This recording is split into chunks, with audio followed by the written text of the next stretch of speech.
God's word is powerful.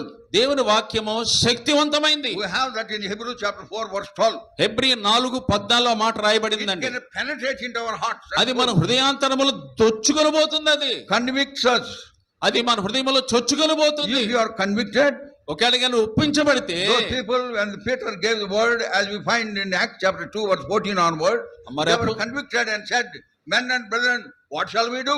అపోస్తలుల కార్యములు 2:14 రాయబడింది కదా. వారు గుర్చబడిన తర్వాత అయ్యా మేమేమి చేయాలి అని అడిగారు వాళ్ళు. గుర్చబడిన 37th verse లో అది అక్కడ 2:37 వాళ్ళు గుర్చబడింది. అప్పుడు మేమేమి చేయమంటారు మమ్మల్ని men and అడిగారు. brethren, what shall we do? అయ్యా మేము ఏం చేయమంటారు మమ్మల్ని. Then Peter said, repent and be baptized.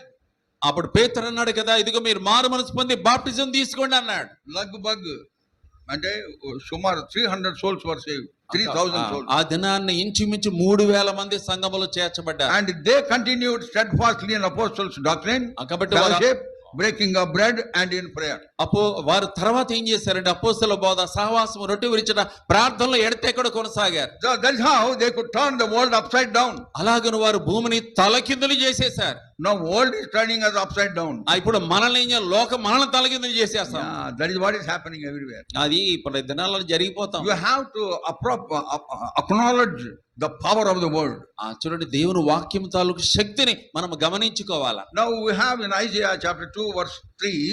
యెషయా గ్రంథము 2:3 రాయబడింది. We shall read that verse all of us together. కలిసి చదువుకుంటామండి. యెషయా గ్రంథము 2:3 కలిసి చదువుకుంటాం. Chapter 2 verse 3.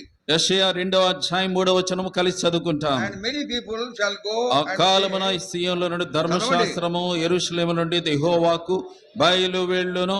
జనములు గుంపులు గుంపులుగా వచ్చి యాకోబు దేవుని మందిరమునకు, యెహోవా పర్వతమునకు మన వెళ్ళుదము రండి.